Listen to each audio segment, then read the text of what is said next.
అందరికీ నమస్కారం. నేను మీ BV. Welcome to our channel. ఉమ్మడి ప్రకాశం జిల్లాలోని నెల్లూరు పార్లమెంటు పరిధిలో కందుకూరు అసెంబ్లీ నియోజకవర్గం వస్తుంది. ఈ కందుకూరు అసెంబ్లీ నియోజకవర్గం ఈ నెల మే 13 తర్వాత పోలింగ్ తర్వాత ఈ రాజకీయ నాయకులు, ఈ శ్రేణులు ఒకటేమైన లెక్కలేస్తున్నారు. ఈ లెక్కలు చూసి రాజకీయ నాయకులకు, రాజకీయ పండితులకు, రాజకీయ శ్రేణులకు, పార్టీ శ్రేణులకు కూడా తెక్కైతే లేస్తుందని చెప్పొచ్చు. వైసీపీ ఎమ్మెల్యే అభ్యర్థి బుర్రా మధుసూదన్ యాదవ్, టీడీపీ ఎమ్మెల్యే అభ్యర్థి ఇంటూరు నాగేశ్వరరావు ఈ బరిలో ఉండి ఈ పోలింగ్ తర్వాత ఈ లెక్కలు అనేవి ఎక్కడ తారుమారైంది, ఎవరి జాతకం తారుమారు అవుతుందనేది ఇక్కడ లెక్కల మీద లెక్కలేస్తున్నారు. ఇక్కడ ఇరువురు నేతలకు సొంత పార్టీ నేతలే వెన్నుపోట్లు పొడుస్తుండడమే దీనికి కారణంగా చెప్పొచ్చు. అయితే నియోజకవర్గంలో పోలింగ్ జరిగినటువంటి విధానాన్ని బట్టి ఓటర్ నాడి, రాజకీయ పండితుల అభిప్రాయాలు, విశ్లేషకుల విమర్శలు పరిగణలోకి తీసుకొని గ్రామ, వార్డు స్థాయి, మండల స్థాయిలో ఈ లెక్కలనేవి చేసి వీటన్నిటిని పరిగణలోకి తీసుకొని జూన్ 4న జరగబోయేటువంటి ఓట్ల లెక్కింపులో ఎవరికి సానుకూలంగా విజయావకాశాలు ఉండేబోతుందనేటువంటి విషయాన్ని ఈ వీడియో ద్వారా వివరించబోతున్నాను. ఫ్రెండ్స్, చిన్న రిక్వెస్ట్, ఛానల్ ఇంతవరకు సబ్స్క్రైబ్ చేయకపోతే సబ్స్క్రైబ్ చేయండి. పూర్తిగా చూసి మీ కామెంట్ రూపంలో తెలియజేసి చివరిలో ఒక్క లైక్ ఇవ్వండి. ఫ్రెండ్స్, ఉమ్మడి ప్రకాశం జిల్లాలో ఉన్నటువంటి కందుకూరు అసెంబ్లీ నియోజకవర్గం నెల్లూరు పార్లమెంటు పరిధిలోకి వెళ్తుంది. ఇక్కడ నెల్లూరు పార్లమెంటు కూడా ఈ పార్లమెంటు అభ్యర్థులు వైసీపీ తరపున విజయసాయిరెడ్డి, అలాగే తెలుగుదేశం ఎంపీ అభ్యర్థిగా వేమిరెడ్డి ప్రభాకర్ రెడ్డిలు హేమీలు అయితే రంగంలోకి దిగారు. వీరి ప్రభావం కందుకూరు నియోజకవర్గంపై బాగా స్పష్టంగా కనిపిస్తుంది. ఫస్ట్ ఈ యొక్క అభ్యర్థుల యొక్క విషయాలను చూసుకుంటే ఈ కందుకూరు నియోజకవర్గంలో 6 మండలాలు ఉన్నాయి. మొత్తం 2,39,000 ఓటర్లు ఉన్నారు. తర్వాత ఈ వైసీపీ ఎమ్మెల్యే అభ్యర్థిగా బుర్రా మధుసూదన్ యాదవ్ ఈయన కనిగిరిలో ఎమ్మెల్యేగా ఉండి ఇక్కడికి ట్రాన్స్ఫర్ కాబడ్డాడు.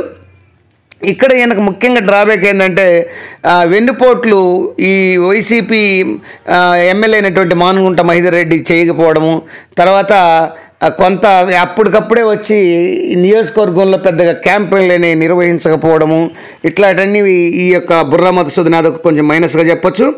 ఇక ఈ నియోజకవర్గంలో ఉన్నటువంటి 21 ఏళ్ళ యాదవులు కొంత గంపగుత్తుగా ఓట్లు పడేటువంటి అవకాశం ఉంది. ఈ కందుకూరు మున్సిపాలిటీ పరిధిలో ఆర్యవైశ్యులు కూడా మైనారిటీ ఓట్లు కొంత పాజిటివ్గా ఉంది. తర్వాత టీడీపీ అసమ్మతి నేత అయినటువంటి దివి శివరాం తెలుగుదేశానికి చేయకుండా ఈ బుర్రా మధుసూదన్ యాదవ్కు చేయడం కొంత కలిసి వచ్చింది. దీన్ని బేస్ చేసుకునే మానుగుంట మహేందర్ రెడ్డి ఎమ్మెల్యే కూడా ఈయనకు చేయకుండా తెలుగుదేశం అభ్యర్థి ఇంటూరు నాగేశ్వరరావు చేయడం ఇదొక విషయం. అంటే దీన్ని బట్టి ఏంటంటే బుర్రా మధుసూదన్ యాదవ్ కూడా ఇక్కడ వెన్నుపోట్లు అనేవి తప్పలేదు. మొన్న ఎలక్షన్లో ఆ ప్రభావం కూడా ఎన్నికల్లో చూపించింది. ఇక తెలుగుదేశం పార్టీ ఎమ్మెల్యే అభ్యర్థి అయినటువంటి ఇంటూరు నాగేశ్వరరావు కమ్మ సామాజిక వర్గానికి చెందిన నాయకులు వీరు. ఈయన దాదాపు ఈ కందుకూరు నియోజకవర్గంలో 39,000 కమ్మ సామాజిక వర్గ ఓటర్లు ఉన్నారు. అలాగే 21,000 కాపు సామాజిక వర్గం కూడా ఇంటూరు నాగేశ్వరరావుకు గంపగుత్తుగా 80% అబౌవ్ ఈ ఇంటూరు నాగేశ్వరరావుకు చేసినట్టు, మద్దతు ఇచ్చినట్టు, ఓటింగ్ చేసినట్టు ఈ యొక్క గ్రౌండ్ లెవెల్లో అర్థమవుతుంది. అట్లానే ఎమ్మెల్యే మహేందర్ రెడ్డి జగను కొంత నచ్చజెప్పినా కూడా మహేందర్ రెడ్డి అనుచర వర్గం అంతా కూడా ఈ ఇంటూరు నాగేశ్వరరావుకు గంపగుత్తుగా చేయడము. దీనికి కారణం ఏంటంటే ఎంపీ అభ్యర్థి వేమిరెడ్డి ప్రభాకర్ రెడ్డి బాగా కలగజేసుకొని ఈ నాగేశ్వరరావుకు సపోర్ట్ ఇవ్వడం అనేది బాగా జరిగిందని చెప్పొచ్చు.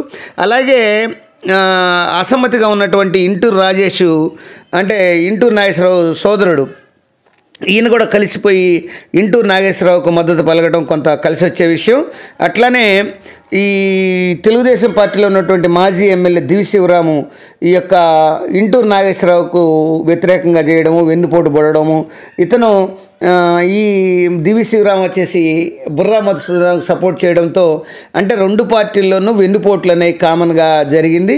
మరి దీంతో కొంత ఓటింగ్ శాతం ఈ ఇంటూరు నాగేశ్వరరావుకు మైనస్ అయిందని చెప్పొచ్చు.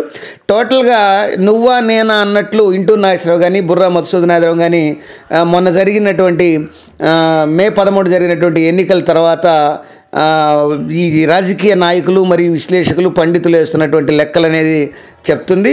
ఎవరు ఏది గెలిచినా తక్కువ స్వల్ప మెజారిటీతో గెలుస్తారనేటువంటిది ఇక్కడ కందుకూరు నియోజకవర్గంలో జరుగుతున్నటువంటి చర్చ. ఇక మండలాల వారీగా ఈ యొక్క కందుకూరు నియోజకవర్గంలో మనం ఒకసారి విశ్లేషిద్దాం. కందుకూరు నియోజకవర్గంలో మొత్తం 2,39,000 ఓట్లు ఉన్నాయి. దాదాపు కందుకూరు మున్సిపాలిటీ, కందుకూరు రూరల్ మండలం, ఈ 2 మండలాలుగా లెక్కేసుకుంటే మొత్తం 6 మండలాలు ఉన్నాయి. ఈ 6 మండలాలు కందుకూరు మున్సిపాలిటీ, కందుకూరు రూరల్ మండలం, ఒలేటివారిపాలెం మండలం, లింగసముద్రం మండలం, గుడ్లూరు మండలం, ఉలవపాడు మండలం, ఈ 6 మండలాలు అనేవి ఉన్నాయి.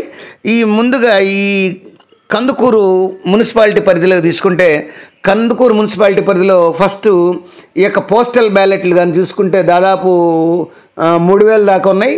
ఈ 3,000లో దాదాపు 91% దాకా పోలైనాయని అధికారులు చెప్తున్నారు.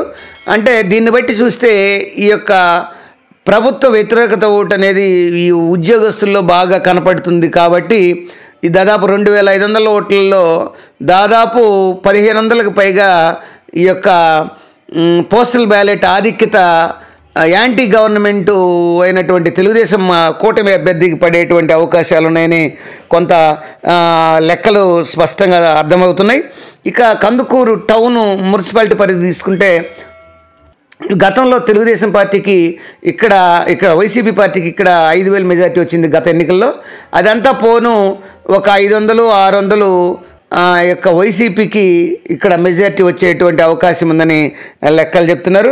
ఇక అట్లనే కందుకూరు రూరల్ మండలంలో ఈ 500-600 పోని 1,000 వైసీపీకి మెజార్టీ వస్తే ఈ కందుకూరు తినంగలేంది కందుకూరు మొత్తం అయిపోగా ఒక 500 వైసీపీ పార్టీకి మెజార్టీ ఉండేటువంటి అవకాశం ఉందని ఈ రాజకీయ పండితులు లెక్కలు అయితే వేస్తున్నారు.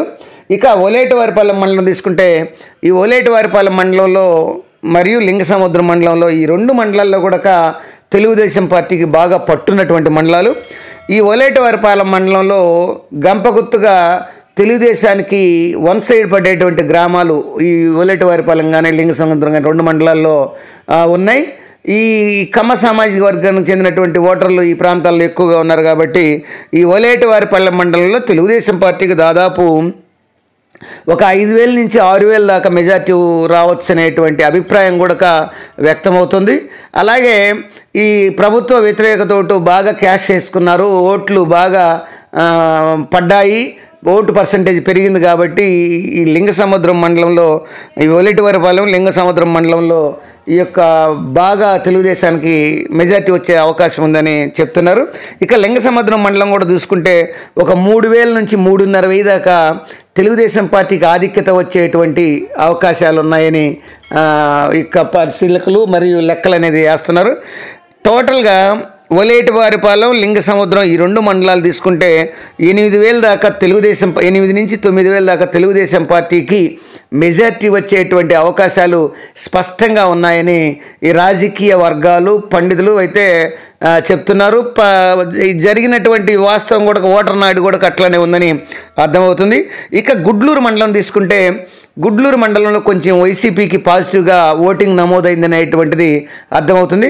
దాదాపు 2,000 నుంచి 3,000 దాకా ఈ గుడ్లూరు మండలంలో వైసీపీకి మెజార్టీ వచ్చే అవకాశం ఉంది. ఆ విధంగానే పోల్ అయిందనేటువంటిది ఈ యొక్క రాజకీయ నాయకుల భావన, ఓటర్ భావన అదే వినపడుతుంది. ఇక ఉలవపాడు మండలం, ఈ ఉలవపాడు మండలం కానీ తీసుకుంటే ఈ ఉలవపాడు మండలంలో ఓటర్ నాడే అనేది కొంత స్పష్టంగా రాజకీయ నాయకులు, విశ్లేషకులు, పండితులు అనేది చెప్పలేకపోతున్నారు. కానీ మన అనుచరుల ద్వారా, మన రిపోర్టర్లు కానీ మనకు అందినటువంటి సమాచారాల ద్వారా ఈ లెక్కలేస్తే ఉలవపాడులో ఒక 500-1000 తెలుగుదేశం పార్టీకి ఎక్కువ మెజార్టీ వచ్చేటువంటి అవకాశాలు ఉన్నాయని మనకు అందినటువంటి సర్వే సమాచారాన్ని బట్టి మనకు అర్థమవుతుంది. టోటల్గా ఇప్పుడు కందుకూరు మండలము, కందుకూరు రూరల్ మండలము, కందుకూరు మున్సిపాలిటీ తీసుకుంటే వైసీపీకి ఒక 1,500 ఎడ్జ్ ఉండేటువంటి అవకాశం ఉంది. అక్కడి నుంచి ఒలేటివారిపాలెం, లింగసముద్రం ఈ 2 మండలాలు తెలుగుదేశానికి 8,000 నుంచి 9,000 వస్తే కందుకూరు మెజార్టీ పోను దాదాపు 6,500 దాకా మెజార్టీ తెలుగుదేశానికి ఉండేటువంటి అవకాశం ఉంది. ఇక లింగ సముద్రం అయిపించుకొని గుడ్లూరు మండలంకి వచ్చాక ఒక 2 నుంచి 2.5 వేల వరకు తెలుగుదేశం వైసీపీ పార్టీకి బుర్రా మధుసూదన్ యాదవ్కు పాజిటివ్గా అంటే మెజార్టీ రావచ్చు. అంటే అక్కడ 6,500 ఉన్నటువంటి తెలుగుదేశం మెజార్టీ ఒకవేళ ఈ గుడ్లూరు మండలంలో 2,500 పోయినా కూడా ఇంకా 4,000 మెజార్టీ ఇక్కడ తెలుగుదేశం అభ్యర్థి ఇంటూరు నాగేశ్వరరావుకు ఉండేటువంటి అవకాశాలు ఉన్నాయని ఈ లెక్కలు చెప్తున్నారు. ఇంకక్కడి నుంచి ఉలవపాడు అంటే ఉలవపాడుకు వచ్చాక 4,000 మెజార్టీతో తెలుగుదేశం అభ్యర్థి లీడ్లో ఉంటాడనేటువంటిది సర్వే లెక్కలు చెప్తున్నాయి. పండితులు, రాజకీయ పండితులు వాళ్ళు చెప్తున్నారు. తర్వాత ఉలవపాడుకు వచ్చాక అక్కడ 1,500 నుంచి 1,000 వరకు తెలుగుదేశం పార్టీ వాళ్ళు లెక్కేస్తున్నారు. అట్లానే మాకు కూడా 500 నుంచి ఒక 1,000 మాకు కూడా వస్తుందని వైసీపీ వాళ్ళు లెక్కేస్తున్నారు. టోటల్గా ఒకవేళ వైసీపీ వాళ్ళకి వేసుకుంటేనేమో 1,000 ఓట్లు వేసుకుంటేనేమో 3,000తో ఇంటూరు నాగేశ్వరరావు గెలుస్తాడు. అట్లా కాకుండా ఈ 1,000 ఓట్లు తెలుగుదేశం పార్టీతో వేసుకుంటేనేమో 5,000కు అంటే 4 నుంచి 5,000 దాకా ఈ ఇంటూరు నాగేశ్వరరావు గెలుస్తాడు. టోటల్గా ఇంకా ఉలవపాడులో భారీ ఎత్తున ఒక 5-6 వేలు ఎవరికైనా వైసీపీకి వస్తే తప్ప ఈ వైసీపీ గెలిచేటువంటి పరిస్థితులు ఇక్కడ కనపట్లేదు. టోటల్గా ఉలవపాడులో ఒక 1000 వస్తే లింగ సముద్రం, ఒలేటివారిపాలెం మెజార్టీ తినంగా ఒక 4,000 ఇంటూరు నాగేశ్వరరావుకు ఉంటుంది. ఈ 4,000తో గెలవచ్చు. ఒకవేళ అట్లా కాకుండా ఉలవపాడులో కూడా ఒక 500 1000 వస్తే 4,500 5,000తో ఈ యొక్క ఇంటూరు నాగేశ్వరరావు బయటపడేటువంటి అవకాశం ఉంది. టోటల్గా కందుకూరు నియోజకవర్గాన్ని కానీ పరిశీలిస్తే 3 నుంచి 4 నుంచి 5 వరకు 5,000 వరకు తెలుగుదేశం పార్టీ అభ్యర్థి అయినటువంటి కూటమి అభ్యర్థి అయినటువంటి ఇంటూరు నాగేశ్వరరావు గెలిచే అవకాశాలు కొంత స్పష్టంగా కనపడుతున్నాయని ఈ యొక్క రాజకీయ నాయకులు, పండితులు అయితే చెప్తున్నారు. ఏది ఏమైనా వీరి యొక్క విజేతలు ఎవరనే తేలడానికి జూన్ 4 దాకా వేచి చూద్దాం. మరి